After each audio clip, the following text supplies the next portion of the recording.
Assalamualaikum warahmatullahi wabarakatuh. Saya Sinta Gustiani dari kelas 12 MIPA 3. Di sini saya akan menjelaskan materi mengenai teks cerita sejarah.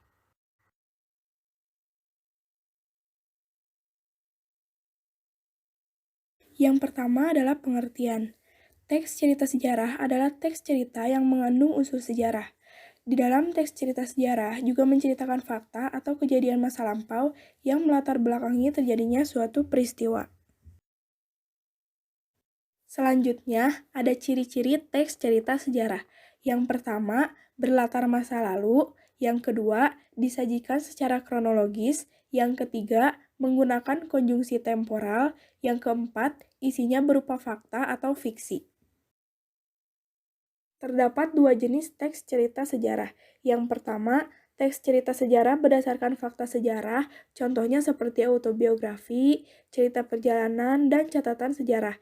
Yang kedua ada teks cerita sejarah fiksi, contohnya seperti novel, cerpen, dan legenda. Adapun struktur di dalam teks cerita sejarah. Yang pertama, ada orientasi, atau biasa disebut dengan pengenalan cerita. Pada bagian ini berisi pengenalan cerita, tokoh, menata adegan, dan hubungan antar tokoh. Lalu selanjutnya ada pengungkapan peristiwa.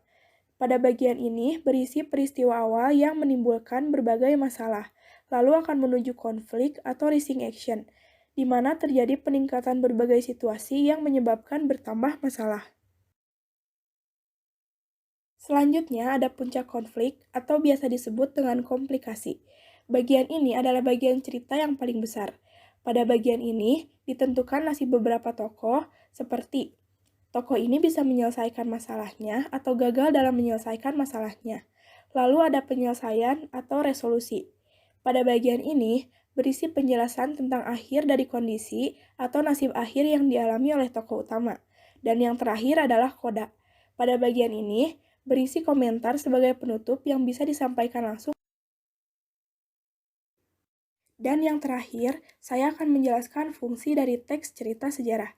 Teks cerita sejarah memiliki 4 fungsi, di antaranya yang pertama, rekreatif, di mana bisa memberikan rasa gembira dan senang kepada pembacanya. Yang kedua, inspiratif, bisa memberikan inspirasi, imajinasi, dan kreativitas. Yang ketiga, edukatif, bisa dijadikan petunjuk dan pelajaran kehidupan manusia dalam berperilaku.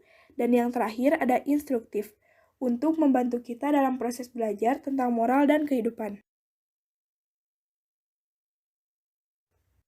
Sekian yang dapat saya jelaskan mengenai teks cerita sejarah.